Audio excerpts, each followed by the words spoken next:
लेखक लेखिकाएं जहां प्रेम, श्रृंगार व अन्य सामाजिक विमर्शों पर कविता, कहानी, उपन्यास आदि लिख रहे हैं, वहीं आपने युद्ध जैसे गंभीर विषय पर लिखा। इसे लिखने की प्रेरणा आपको कहां से मिली? आप सभी का बहुत अभिनंदन है।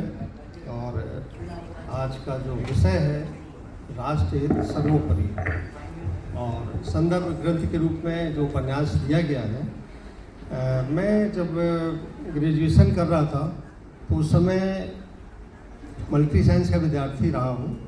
तो एक पुस्तक मैंने लाइब्रेरी में देखी और उसमें कुछ फ़ोटो देखे और उससे प्रेरित हुए कि मुझे भी कुछ लिखना चाहिए।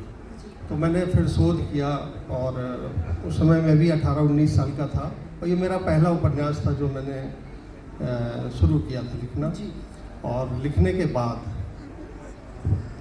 तमाम शोधों के बाद, क्योंकि जब जिस काल का ये उपन्यास है उस काल में शोध करना, उस समय ना नेट था ना आज की तरह की सुविधाएं थी, केवल एक पुस्तकालय था। तो प्रेम हमें जीवन दर्शन देता है और जो राष्ट्र प्रेम है वो हमें जीवन को सार्थक बनाने की तरफ प्रेरित करता है।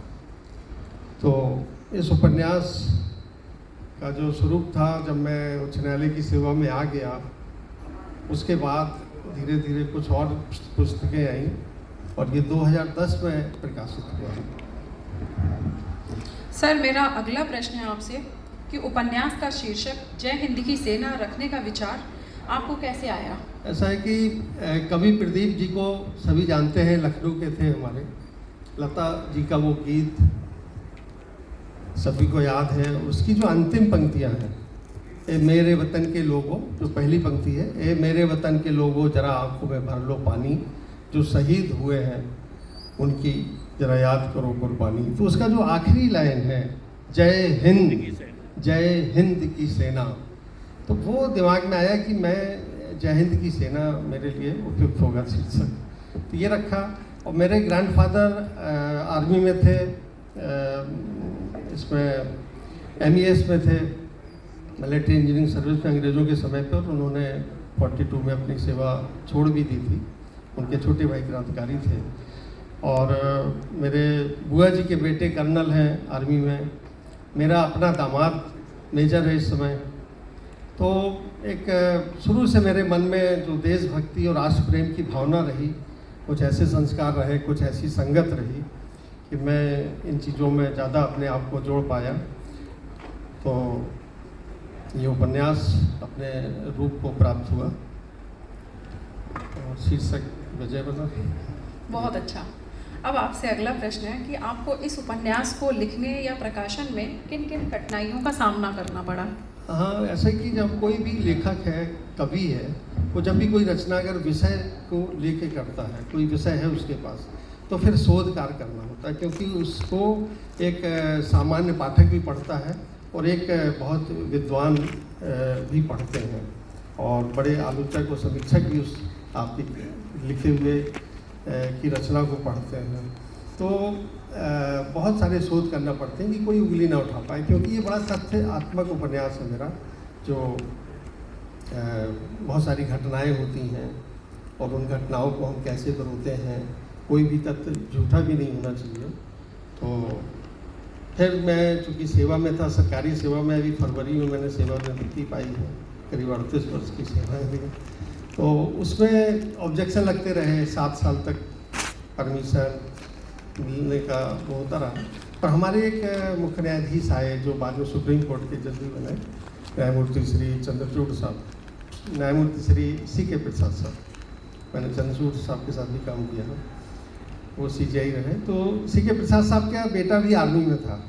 तो उन्होंने जो डेडलाइन हो चुका था मेरा स्वीकृति का, उसको उन्होंने परमिशन ग्रांट की, इसीलिए ये विलम्ब से छपा। 18 साल 20 साल की एज में जो उपन्यास लिखा गया था वो करीब काफ़ी समय बाद 85 की जगह 10 में आया। तो आप समझ लीजिए करीब 25 साल का भ्रमण। जी। पिछले दिनों प्रेस क्लब में आयोजित एक कार्यक्रम में आप राष्ट्रहित सर्वोपरि पर अपना वक्तव्य दे रहे थे। इस ध्येय वाक्य राष्ट्रहित सर्वोपरि को आज आज के संदर्भ में आप आवश्यक क्यों मानते हैं? ये हमेशा आवश्यक है। हम सभी जिस देश का अन्न जल ग्रहण कर रहे हैं, और संयोग से अभी 4-5 दिन पहले की ये घटना है, डॉक्टर दीपशिखा भी थी तो उन्होंने वहाँ से प्रश्न उठाया है। देखिए, राष्ट्र हित के लिए, देशभक्ति के लिए केवल सीमाओं पर तैनात सिपाही की ड्यूटी नहीं है। ये हम सब का कर्तव्य है कि हम अपने देश के लिए कुछ ना कुछ करें ऐसा जो राष्ट्र हित में हो। कोई भी कार्य करें, आप किसी भी पद में हैं, किसी भी सेवा में हैं, आपका जो कार्य है वो राष्ट्र हित में होना चाहिए। इसलिए ये बहुत सामयिक है। और इस समय जो हमारे देश की वर्तमान स्थिति है उसमें हम जन जन को चाहिए कि हम कोई भी कार्य करें उसमें देखें कि इससे समाज का क्या हित हो रहा है, दूसरों का क्या भला हो रहा है, परहित हो रहा है कि नहीं, और राष्ट्र हित हो रहा है कि नहीं। ये कसौटी है। बिल्कुल। कवि प्रदीप जी द्वारा लिखे और स्वर कोकिला लता मंगेशकर जी द्वारा गाए गए कालजयी गीत ए मेरे वतन के लोगों ज़रा आँख में भर लो पानी की उपन्यास के शीर्षक के संदर्भ में चर्चा की गई है, जैसा कि आपने अभी बताया था।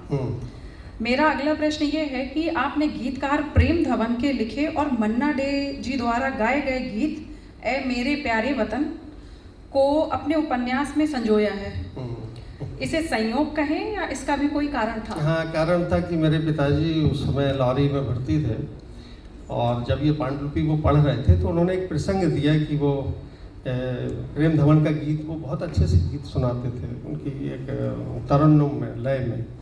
तो वो जब सुनाया तो मुझे बहुत अच्छा लगा, और मैंने उसको उपन्यास में जगह दी पूरे गीत को। और मैं उनकी स्मृति में, जब वो नहीं रहे तो उनकी स्मृति में हर वर्ष 1 सितंबर को जो कार्यक्रम करते हैं सारस्वत समारोह, तो ये गीत जरूर बजता है, कोई ना कोई गीतकार या कोई गायक इसको सुनाता है। तो ऐसे ही जब देशभक्ति के गीत हम लोग सुनते हैं और हमारे आसपास होते हैं तो निश्चित ही कहीं ना कहीं से हमारी भावना देश प्रेम की तरफ बढ़ती है। राष्ट्रहित सर्वोपरि के ध्येय वाक्य की ओर आज की युवा पीढ़ी, विशेषकर जेन जी, कैसे प्रेरित हों? इस पर युवाओं को क्या संदेश देना चाहते हैं? ये बहुत महत्वपूर्ण प्रश्न है, और सभी को मैं पहले ही बोल चुका हूँ, पर जो नई पीढ़ी है इसको परिवार में क्या संस्कार मिल रहे हैं।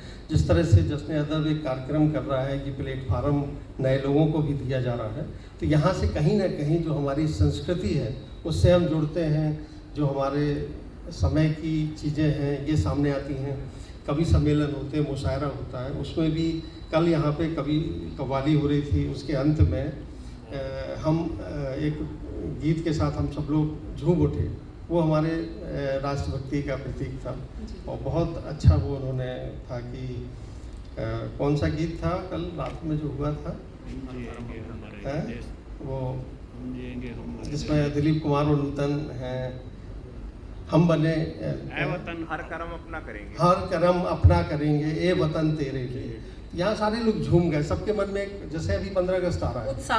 हाँ, तो अभी हम 80वां बनाएंगे और 79 बना हो चुका है, तो गीत बजेंगे सब जगह। तो ये माहौल हमें 12 महीने 24 घंटे हमारे दिमाग में होना चाहिए। जैसे तिरंगा में 24 जो चक्र बने, चक्र में जो 24 कड़ियाँ हैं वो हर 1 घंटे का प्रतीक है। तो हमें हर समय अपने इस भावना के साथ रहना चाहिए, और यही मैं जो नव पीढ़ी के लोग हैं इनको भी ये ध्यान रखना चाहिए कि देखिए, राष्ट्र है तो हम सब हैं। अगर राष्ट्र नहीं है तो कोई भी, जितने भी काम हो रहे हैं सब दोयम दर्जे में चले जाएंगे। और किसी सैनिक की ये केवल ड्यूटी नहीं है, हर व्यक्ति, हर नागरिक इस देश का सैनिक है। हमें अपने अधिकार यदि याद हैं तो कर्तव्य की तरफ भी हमें रहना होगा। और मैं एक, अभी समय है वैसे 45 मिनट का था, पर 35 मिनट में हो गया है। मैं एक गीत सुनाता हूँ जो रंजीत चौहान साहब सुनिएगा। ये सीमाओं पर एक सैनिक है, घर से चिट्ठी आती है, फिर वो अपने विदाई के पल में जाता है। तो मुझे जितना याद है मैं सुनाता हूँ। सीमाओं पर तैनात सिपाही एक है, चौकी पर तैनात सिपाही एक है, किंतु उसके साथ सारा देश है। घर से पाती आई है, बहन की राखी आई है, माँ ने सुरक्षा का कवच पठाया है।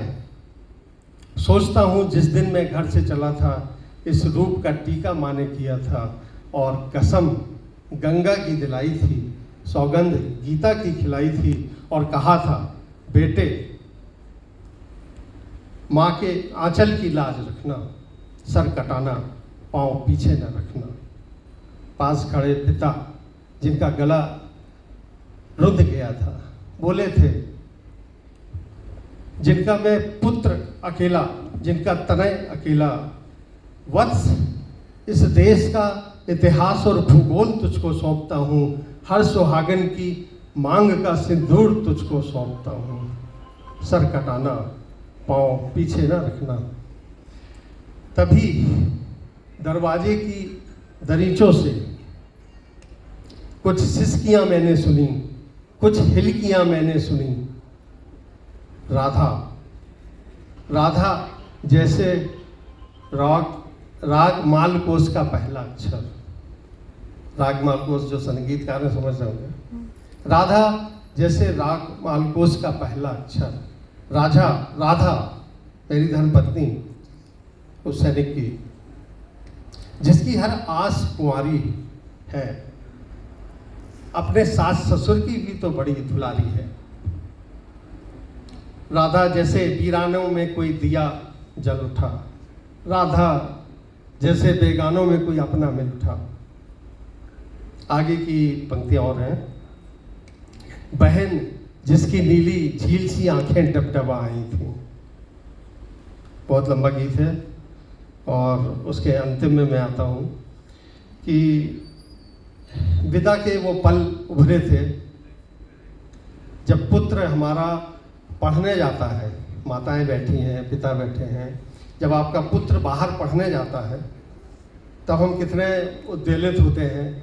मैं जब दिल्ली से एक बार आ रहा था लखनऊ, तो स्टेशन में एक अपने बेटे को छोड़ने एक पिता आए हुए थे, और वो पहली बार चेन्नई जा रहा था बीटेक करने।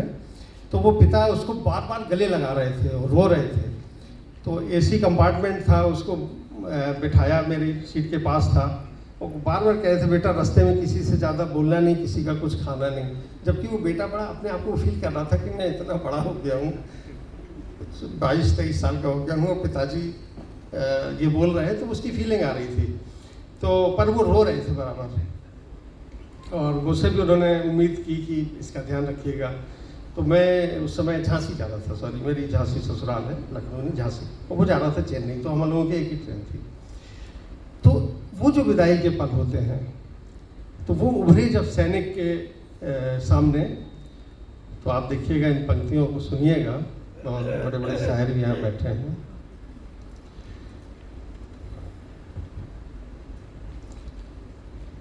विदा दूषित हो ना जाए,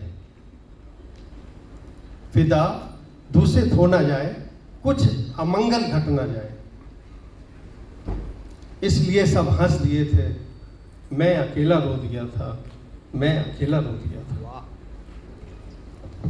तो जब हम ऐसे गीत या इस तरह की चीज़ें सुनते हैं, देशभक्ति के गीत सुनते हैं, तो कहीं ना कहीं हम प्रेरित होते हैं कि हम अपने मन में ये बात लाएं कि राष्ट्र हित सर्वोपरि है। कोई अगला प्रश्न? बहुत अच्छा आपने रिप्लाई दिया। तो मैं सोच रहा था कि जो भी लोग हैं उसे समझ पा रहे होंगे। और जेनजी कोई और भी प्रश्न हो अगर सामने से?